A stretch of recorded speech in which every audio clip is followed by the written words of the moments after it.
Hello friends, good morning. നമ്മൾ Kerala TV സീരിയലിലേക്ക് എല്ലാവർക്കും സ്വാഗതം. അങ്ങനെ നമ്മുടെ ബാലൻ എല്ലാവരെയും വെറും മന്ദബുദ്ധികളാക്കി വെച്ചിട്ട് അവിടെ നിന്ന് നല്ല അന്തസ്സായിട്ടെങ്കിൽ ഇറങ്ങിപ്പോന്നു. ഇപ്പം അവിടെ കിടന്ന് എല്ലാവരും മലർന്ന് കിടന്ന് തുപ്പിക്കൊണ്ടിരിക്കുക.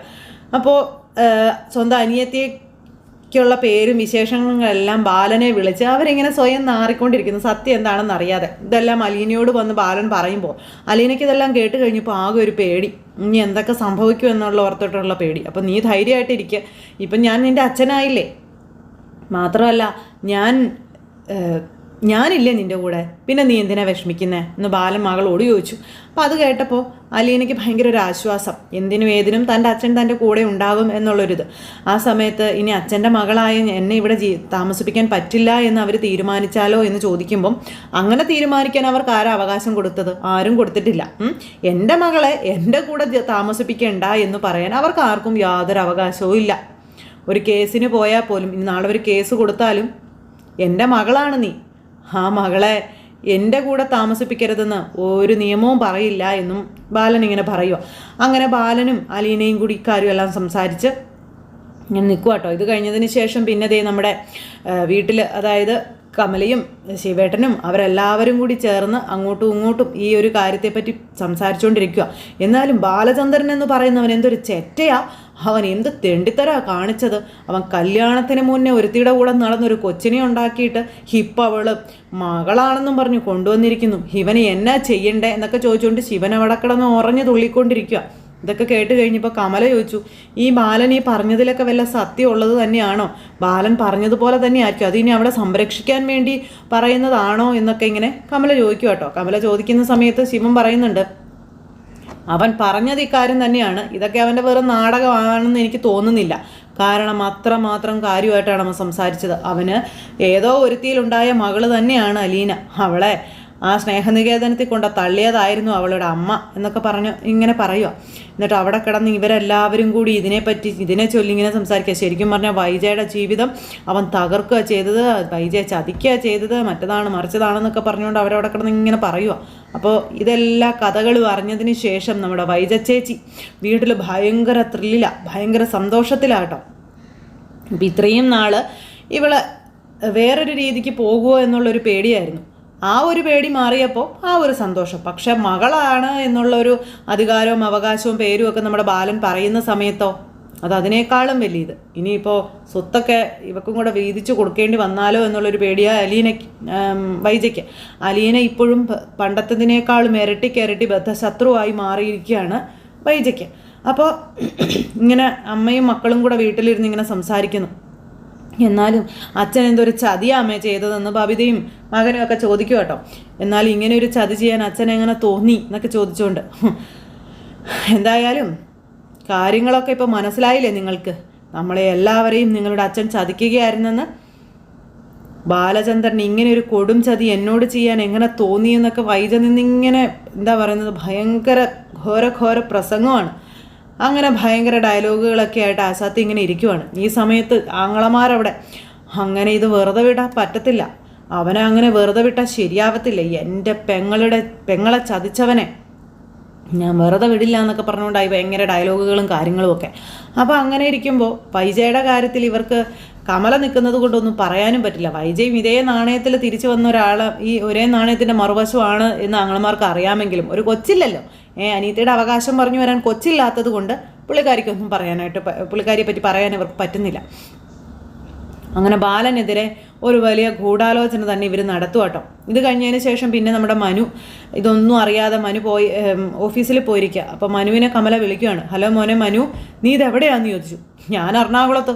അല്ലാണ്ട് എവിടെയാ? അവിടുത്തെ വിശേഷങ്ങളൊക്കെ എന്തായമ്മേ? കാര്യങ്ങളൊക്കെ അറിഞ്ഞോ? അലീനയെ അവിടെ നിന്ന് പുറത്താക്കുന്നതിനെ പറ്റി എന്തായി ചർച്ച ചെയ്തുള്ള കാര്യങ്ങളും എന്നൊക്കെ ഇങ്ങനെ ചോദിക്കുമ്പം, നീ അപ്പോൾ വിവരങ്ങളൊന്നും അറിഞ്ഞില്ലേ എന്ന് ചോദിച്ചു. എന്ത് വിവരങ്ങൾ? എന്താ വലിയ പ്രശ്നമുണ്ടോ എന്ന് ചോദിച്ചു. എൻ്റെ പൊന്നു മോനെ, പ്രശ്നമേ ഉള്ളൂ. എന്താമേ കാര്യം പറയാൻ പറഞ്ഞു. എടാ, ഈ ബാലചന്ദ്രൻ എന്ന് പറയുന്നവൻ ഇത്രയും കാലം ഇവിടെ കാട്ടിക്കൂട്ടിയതൊക്കെ അവൻ്റെ വെറും നാടകമായിരുന്നു, അവൻ്റെ വെറും വേഷം കെട്ട് മാത്രമായിരുന്നു. അലീനയുണ്ടല്ലോ, അവളവിടുത്തെ വേലക്കാരിയോ അല്ലെങ്കിൽ വെറുതെ ഒരുത്തിയൊന്നും അല്ല. അവളെ ബാലചന്ദ്രനിൽ ഏതോ ഒരുത്തിക്ക് ജനിച്ച കൊച്ചാണെന്ന് പറയുമ്പം, അമ്മ എന്തൊക്കെയാ പറയുന്നതെന്ന് ചോദിച്ചു. അതേടാ, സത്യമാടാ ഞാൻ പറയുന്നേ. ബാലചന്ദ്രൻ തന്നെ അത് പറഞ്ഞത്. കല്യാണത്തിന് മുൻപ് ബാലചന്ദ്രൻ ഏതോ ഒരുത്തിയായിട്ട് അടുപ്പം ഉണ്ടായിരുന്നെന്നും ആ അടുപ്പത്തിലുണ്ടായവളാണ് ഈ അലീനയെന്നും അവൾ പ്രസവിച്ച് സ്നേഹനികേതനത്തിൽ ഉപേക്ഷിച്ചതാണെന്നും അവിടെ നിന്ന് ബാലചന്ദ്രൻ തപ്പിപ്പിടിച്ചെടുത്തുകൊണ്ട് വന്നതാണെന്നുള്ളത് ആ ബാലചന്ദ്രൻ പറഞ്ഞത്. അപ്പോൾ ബാലചന്ദ്രൻ്റെ മകളാടാ ഈ പറയുന്ന അലീന എന്ന് പറയുമ്പോൾ അതൊരിക്കലും ശരിയാകാൻ വഴിയില്ലെന്ന് പറഞ്ഞു. ബാലചന്ദ്രൻ തന്നെ പറഞ്ഞ കാര്യം ഇനി എങ്ങനെയാടാ ശരിയാവാതാകുന്നത് എന്നും പറഞ്ഞുകൊണ്ട് കമല മനുവിനോട് ദേഷ്യപ്പെട്ടു. എന്നിട്ട് മനുവിനോട് വിവരങ്ങളെല്ലാം പറഞ്ഞു. ഇതെല്ലാം കേട്ട് കഴിഞ്ഞപ്പോഴത്തേക്കും മനുവിന് അതിനേക്കാളും വലിയ കലിപ്പ്. ബാലചന്ദ്രൻ അങ്കിളിന് ഇങ്ങനത്തെ ഒരുത്തനായിരുന്നോ എന്ന് ചോദിച്ചു. ഇപ്പം നിനക്ക് മനസ്സിലായില്ലേ, അവൾക്കും ബാലചന്ദ്രൻ അങ്കിളിനും വേണ്ടി ഒത്താശ പാടി അവർ നല്ലവരാണേ എന്ന് പറഞ്ഞു നടന്ന് ഇപ്പം നിനക്ക് കാര്യങ്ങൾ മനസ്സിലായില്ലേ എന്ന് ചോദിച്ചു. അയാൾ എത്രത്തോളം തെണ്ടിയായിരുന്നു എന്ന് ഇപ്പം നീ തിരിച്ചറിയുന്നില്ലേ എന്ന് ചോദിച്ചു. ഇനി നിനക്ക് എന്താ പറയാനുള്ളതെന്ന് ചോദിക്കുമ്പം അമ്മ ഫോൺ വെച്ചോ, ഞാൻ അയാളെ ഒന്ന് കാണട്ടെ എന്ന് പറഞ്ഞുകൊണ്ട് ഫോൺ അങ്ങ് കട്ട് ചെയ്തു മനു. അത് കഴിഞ്ഞിട്ട് മനു നേരെ ഇതിനെപ്പറ്റി ആലോചിച്ചിട്ട് ബാലനെ കാണാൻ ഇതിനൊരു തീരുമാനം ഉണ്ടാക്കണം. ഇത് 100% സത്യമാണെന്ന് ബാലനെ പറ്റി ഇങ്ങനെയാണെന്ന് വിചാരിക്കാനും മനുവിനെ കൊണ്ട് കഴിയുന്നില്ല. അതുകൊണ്ട് തന്നെ മനു വേഗം തന്നെ ബാലൻ്റെ വീട്ടിലേക്ക് പോവുകയാണ്. ബാലൻ്റെ വീട്ടിലേക്ക് പോകുന്ന ഈ ഒരു സമയത്ത് അവിടെ അലീനയാണെങ്കിൽ ഒറ്റപ്പെട്ട് പേടിച്ച് വിറച്ച മുറി കൂടി ഇങ്ങനെ അങ്ങോട്ടും ഇങ്ങോട്ടൊക്കെ നടക്കുക കേട്ടോ. അങ്ങനെ നമ്മുടെ വൈജയും മക്കളും ഈ ഒരു ഷോക്കിൽ നിന്ന് മാറാതെ അവിടെ അങ്ങനെ നിൽക്കുക. ഇനിയിപ്പോൾ ബാലന് അവകാശം പറയാനായിട്ട് ഒരു മകൾ കൂടി രംഗത്തേക്ക് എത്തിയിരിക്കുന്നു. അതിവരെ സംബന്ധിച്ചിടത്തോളം വലിയൊരു തിരിച്ചടിയാണല്ലോ.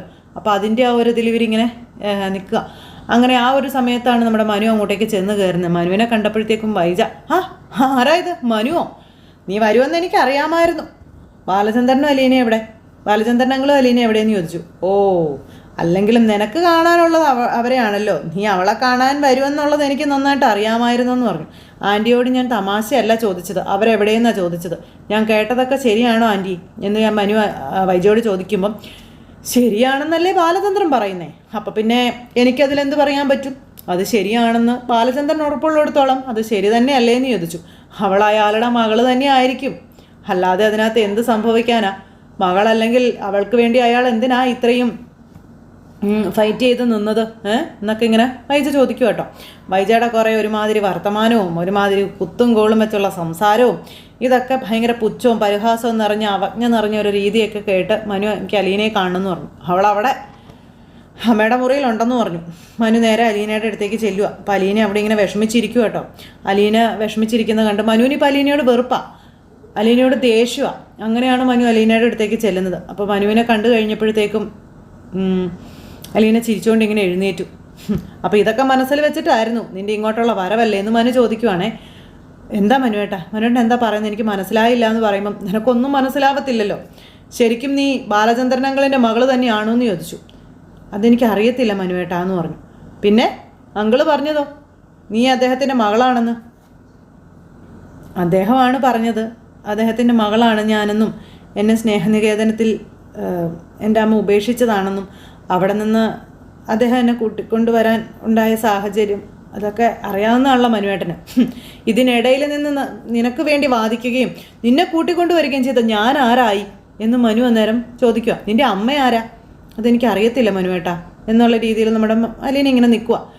എന്ത് അച്ഛൻ ബാലചന്ദ്രനാണെങ്കിൽ നിനക്കൊരു അമ്മയുണ്ടാവില്ലേ, ആ അമ്മ ആരാണെന്ന് ചോദിച്ചു. അത് നീ അന്വേഷിച്ചില്ലേ? നിൻ്റെ അച്ഛനെ അന്വേഷിച്ച് തേടിപ്പിടിച്ച് നീ വന്നല്ലോ, അതുപോലെ നിൻ്റെ അമ്മയെ അന്വേഷിച്ച് തേടിപ്പിടിച്ച് നീ എന്തുകൊണ്ട് പോയില്ല എന്ന് ചോദിച്ചു. അപ്പോൾ അതിന് അച്ഛൻ സമ്മതിച്ചില്ല എന്നുള്ള രീതിയിൽ അലീന ഇങ്ങനെ പറയുക. അങ്ങനെ മനു ആണെങ്കിൽ ഞാൻ ബാലചന്ദ്രൻ അങ്കിളിനെ ഒന്ന് കാണട്ടെ, അയാളെ കണ്ട് സംസാരിച്ചതിന് ശേഷം ഞാൻ ഒരു വരവ് കൂടി നിൻ്റെ അടുത്തേക്ക് വരുന്നുണ്ട് എന്ന് മനു പറയൂ കേട്ടോ. അങ്ങനെ അലീനയോട് ഭയങ്കര റഫായിട്ട് സംസാരിച്ചിട്ട് ദേഷ്യപ്പെട്ടിട്ട് മനു അവിടുന്ന് അങ്ങ് നേരം ബാലൻ്റെ അടുത്തേക്ക് പോയി. ബാലൻ്റെ അടുത്തേക്ക് പോയപ്പം അലീന പേടിച്ച് വിറച്ചിങ്ങനെ അവിടെ നിൽക്കുവാണ്. ഇനിയിപ്പോൾ എന്താകുമെന്ന് അലീനയ്ക്ക് ഒരു എത്തും പിടിയും കിട്ടുന്നില്ല. പുറത്തിറങ്ങി ചെന്നപ്പം അവിടെ ഇങ്ങനെ കാവൽക്കാരെ പോലെ ഇങ്ങനെ ഇപ്പോൾ ഭടന്മാർ നിൽക്കുന്നത് പോലെ സ്റ്റെയറിൻ്റെ അപ്പുറവും ഇപ്പുറവും ഒക്കെ ആൾക്കാർ നിൽക്കുകയാണ്. നീ അവളോട് സംസാരിച്ചോ എന്ന് ചോദിച്ചു. ഞാൻ അവളോട് സംസാരിച്ചു, അവൾക്കൊന്നും അറിയത്തില്ലെന്നാണ് പറയുന്നത്. അവളെല്ലാം നുണ പറയുന്നതാ മനു, അവൾക്കെല്ലാം അറിയാമായിരുന്നു, അവളെല്ലാം അറിഞ്ഞു വെച്ചുകൊണ്ട് തന്നെയാണ് ഇങ്ങോട്ടേക്ക് കയറി വന്നതെന്ന് ചേച്ചി പറയുക. ഞാൻ അദ്ദേഹത്തിനെ ഒന്ന് കാണട്ടെ എന്ന് പറഞ്ഞുകൊണ്ട് മനു നേരെ ബാലൻ്റെ മുറിയിലേക്ക് ചെന്നു. ബാലൻ്റെ മുറിയിലേക്ക് ചെന്നപ്പോൾ എന്താ നമ്മുടെ ബാലൻ അവിടെ ഒരു കൂസലും ഇല്ലാതെ ഇങ്ങനെ ഇരിപ്പുണ്ട്. മനുവിനെ കണ്ടപ്പം മനുവോ കയറുവാ, എന്തൊക്കെയാങ്കളെ ഞാൻ ഈ കേൾക്കുന്നതെന്ന് ചോദിച്ചു. എന്താ മനു നീ എന്താ കേട്ടതെന്ന് പറ, എന്നാലല്ലേ എനിക്ക് പറയാൻ പറ്റുള്ളൂ എന്ന് ബാലൻ ചോദിക്കുമ്പം അങ്കളെന്താ വലിയ നല്ലവനായിട്ട് ചമഞ്ഞെൻ്റെ മുന്നിൽ അഭിനയിക്കാമെന്ന് കരുതിയോ? കല്യാണം കഴിക്കുന്നതിന് മുന്നേ ഏതോ ഒരു പെണ്ണിൻ്റെ കൂടെ കൂടി ചെയ്യാൻ പാടില്ലാത്ത തോന്നിവാസങ്ങളൊക്കെ ചെയ്ത് അതിലൊരു മകളുണ്ടായെന്നും പറഞ്ഞ് ആ മകളെ സ്നേഹനികേതനത്തിൽ പോയി കൂട്ടിക്കൊണ്ടുവന്ന് ഇവിടെ കൊണ്ടുവന്ന് ഒരു കുടുംബം തകർക്കാൻ പാകത്തിന് അവളെ ഇവിടെ വളർത്തി ഇവിടെ നിർത്തി അവളെ സ്നേഹിച്ച് എല്ലാവരെയും വെല്ലുവിളിച്ച് എന്തൊക്കെയാണ് അങ്കിൾ ഈ കാട്ടിക്കൂട്ടുന്നേ? അങ്കിളിനെ പറ്റി ഞാൻ ഇങ്ങനെയൊന്നുമല്ല കരുതിയിരുന്നത്. അങ്കിൾ എന്തൊക്കെ തോന്നിവാസങ്ങളാണ് ചെയ്തു വെച്ചിരിക്കുന്നേ എന്നൊക്കെ ചോദിച്ചു മനു ഇങ്ങനെ ബാലനെ കുറ്റപ്പെടുത്തുക. വായി തോന്നിയത് ഗോതയ്ക്ക് പാട്ടെന്നുള്ള രീതിയിൽ മനു വായി തോന്നിയത് മുഴുവനും ബാലനെ പറഞ്ഞു. ഇതെല്ലാം കേട്ട് കഴിഞ്ഞപ്പോൾ എൻ്റെ മുന്നിൽ ഇതല്ലാതെ മറ്റു വഴികളൊന്നും ഉണ്ടായിരുന്നില്ല മനു എന്ന് ബാലൻ മനുവിനോട് പറയുക കേട്ടോ. അപ്പം മനുവിനോടത് പറയുമ്പോൾ അങ്കിൾ എന്താ ഈ പറയുന്നതെന്ന് ചോദിച്ചു. അങ്കിളിൻ്റെ മകളെ എല്ലാവരുടെയും മുന്നിൽ കാണിച്ചു കൊടുക്കുകയായിരുന്നോ അങ്കിൾ ചെയ്തത്? അല്ലല്ലോ. അങ്കിൾ ഈ കണ്ട പ്രശ്നങ്ങൾ മുഴുവൻ ഇവിടെ ഉണ്ടാക്കി എല്ലാവരെയും കയ്യിൽ നിന്ന് ഒറ്റപ്പെട്ട് അലീനയ്ക്കൊരു സംരക്ഷണ കവചം ഉണ്ടാക്കി അങ്കിൾ എന്തൊക്കെ ഇവിടെ കാണിച്ചു കൂട്ടിയത്? അങ്കിളിനൊരു തെറ്റുപറ്റിപ്പോയി, അതിലൊരു മകളുണ്ടായി എന്ന് മറ്റുള്ളവരോട് വന്ന് മാന്യമായി പറഞ്ഞിരുന്നെങ്കിൽ ഈ പ്രശ്നങ്ങൾ വല്ലതും ഉണ്ടാകുമായിരുന്നോ എന്ന് ചോദിച്ചു. ഇല്ല, ഈ പ്രശ്നങ്ങളൊന്നും ഉണ്ടാകുമായിരുന്നില്ല. കാരണം അലീന എൻ്റെ മകളല്ല എന്ന് പറയുന്ന ബാലൻ. ഇത് കേട്ടപ്പോൾ മനു അന്താളിച്ച് ബാലനെ നോക്കുക. അങ്കിൾ എന്നതൊക്കെ ഈ പറയുന്നേ? എനിക്കൊന്നും മനസ്സിലാകുന്നില്ല അങ്കിളെ എന്ന് പറയുമ്പം സത്യമാണ് ഞാൻ പറയുന്നത്. അലീന എൻ്റെ മകളല്ല എന്ന് പറഞ്ഞു. പക്ഷെ അവളെ സംരക്ഷിക്കാൻ എനിക്കിങ്ങനെ ചെയ്തേ പറ്റുള്ളൂ എന്നും ഇങ്ങനെ പറഞ്ഞേ പറ്റുള്ളൂ എന്നും ബാലൻ മനുവിനോട് പറയാം. അങ്കിൾ പിന്നെ അലീന എന്തിൻ്റെ പേരിലാണ് ഇങ്ങനെ സംരക്ഷിച്ച് നിർത്തുന്നത്? ഇത്രയും വലിയ പ്രശ്നങ്ങൾ ഉണ്ടായിട്ടും കുടുംബം മുഴുവൻ അങ്കിളിനെ ഒറ്റപ്പെടുത്തിയിട്ടും എതിർത്തിട്ടും അലീന എന്ന് പറയുന്ന ഒരു പെണ്ണിന് വേണ്ടി അങ്കിൾ ഇതുപോലെ ത്യാഗം സഹിക്കണമെന്നുണ്ടെങ്കിൽ ഇത് ചില്ലറ കാര്യമല്ലെന്ന് മനസ്സിലാക്കാനുള്ള സാമാന്യ കോമൺ സെൻസ് എനിക്കുണ്ട് അങ്കിളെ എന്ന് പറഞ്ഞു. അതുകൊണ്ട് എന്താണ് ഇതിൻ്റെ സത്യമെന്ന് എനിക്കിന്ന് അറിഞ്ഞേ പറ്റുള്ളൂ. അറിയാതെ മനു ഇവിടെ നിന്ന് പോവില്ല അങ്കിളെ എന്നും പറഞ്ഞുകൊണ്ട് മനു അറപ്പിച്ച് തന്നെ പറഞ്ഞുകൊണ്ട് ഇങ്ങനെ നിൽക്കുക. അപ്പോൾ നിനക്ക് അത്രയ്ക്ക് വാശിയാണെങ്കിൽ എന്താണ് സംഭവിച്ചിരിക്കുന്നതെന്ന് ഞാൻ പറയാം. ആരും അറിയരുതെന്നും ആരോടും പറയരുതെന്നും കരുതി തന്നെയാണ് ഞാൻ ഇത്രയും നാൾ ഇങ്ങനെ പോയത്. എന്തായാലും ഇപ്പം നിൻ്റെ വീട്ടുകാരുടെ മുന്നിൽ ഞാനൊരു മോശക്കാരനായി, ചീത്ത സ്വഭാവമുള്ളവനായി, അവിഹിത സന്തതി ഉള്ളവനായി, അതിലൊന്നും എനിക്ക് യാതൊരു പ്രശ്നങ്ങളോ കാര്യങ്ങളോ ഒന്നുമില്ല. അവിടെയും എന്തിനു വേണ്ടി ഞാനത് ചെയ്തു എന്നുള്ളത് നീ ഇനി അറിഞ്ഞിട്ട് ഇവിടുന്ന് പോയാൽ മതി എന്നും പറഞ്ഞു ബാലൻ.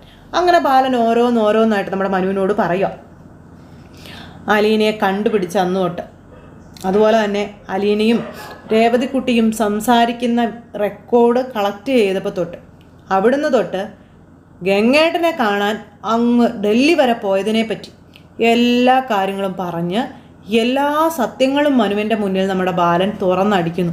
ബാലൻ ഈ കാര്യമെല്ലാം പറയുന്നത് കേട്ട് കഴിഞ്ഞപ്പോഴത്തേക്കും മനുവിൻ്റെ കണ്ണിൽ നിന്നും ചെവിയിൽ നിന്നൊക്കെ പൊന്നീച്ച പറന്നു പോവുക കേട്ടോ. ഇത്രയും വലിയൊരു ത്യാഗം ചെയ്ത മനുഷ്യനെ താനടക്കം വളരെ അവഹേളിച്ചും അപമാനിച്ചും ഒക്കെ സംസാരിച്ചല്ലോ എന്നോർത്തിട്ടുള്ളൊരിത്. അങ്ങനെ നമ്മുടെ ബാലൻ ഇത് പറഞ്ഞ് തീരുമ്പോൾ നമ്മുടെ മനു അങ്കിളെ എന്നും പറഞ്ഞൊരു വിളി ഒരു ചെന്നാൽ കയ്യിലങ്ങനെ അങ്ങ് പിടിച്ച് അങ്ങനെ അങ്ങ് തകർന്ന് തരിപ്പണമായിട്ട് നിൽക്കുവാണ്. ഇത്രയും നേരം വരെ ഈ സെക്കൻഡ് വരെ ബാലനെയും അതുപോലെ തന്നെ അലീനയും വെറുപ്പിൻ്റെ അങ്ങേയറ്റമായിട്ടാണ് നമ്മുടെ മനു കയറി വന്നത്. പക്ഷെ ആ മനു പോലും വിചാരിച്ചില്ല ഇങ്ങനൊരു വലിയ ട്വിസ്റ്റ് ഇതിനകത്ത് ഒളിഞ്ഞു കിടപ്പുണ്ട് എന്നുള്ളത്. അപ്പോൾ അങ്ങനെ മനുവും ബാലനും പരസ്പരം ഈ സത്യങ്ങൾ അങ്ങോട്ടും ഇങ്ങോട്ടും ഷെയർ ചെയ്യുന്നിടത്തും ഇതൊന്നും അറിയാതെ ഇപ്പോഴും മലർന്നു കിടന്ന് തുപ്പിക്കൊണ്ടിരിക്കുന്ന വൈജയ്ക്കും വൈജയുടെ വീട്ടുകാർക്കും ഒക്കെ ഉള്ളൊരു അവസ്ഥയും ഇതെല്ലാം കാണിച്ചുകൊണ്ടും ഇന്നത്തെ നമ്മുടെ കഥ ഇവിടെ വന്നിട്ടുണ്ട്. അപ്പോൾ എല്ലാവരും കാത്തിരുന്ന് കാണണം കേട്ടോ. എല്ലാവർക്കും നല്ലൊരു ദിവസം ആശംസിക്കുകയാണേ. എല്ലാവരും തരുന്ന സപ്പോർട്ടിനും സ്നേഹത്തിനും ഒത്തിരി നന്ദി അറിയിക്കുന്നു. അടുത്ത സൂപ്പർ ഹിറ്റ് കഥയുമായി കാണുന്നത് വരെ എല്ലാവർക്കും നന്ദി. അതോടൊപ്പം നമ്മുടെ ചാനൽ ആദ്യമായിട്ട് കാണുന്നവരുണ്ടെങ്കിൽ ഒന്ന് സബ്സ്ക്രൈബ് ചെയ്യണേ. തൊട്ടടുത്ത് കാണുന്ന ബെൽ ബട്ടൺ അമർത്തി കഴിഞ്ഞിട്ടുണ്ടെങ്കിൽ നമ്മുടെ വീഡിയോസ് എളുപ്പത്തിൽ കാണാൻ കഴിയുന്നതായിരിക്കും. അപ്പോൾ ഒരിക്കൽ കൂടി എല്ലാവരോടും ഹൃദയത്തിൻ്റെ ഭാഷയിൽ 1000 നന്ദി അറിയിച്ച് നിർത്തുന്നു. Tata, see you again, take care, bye by.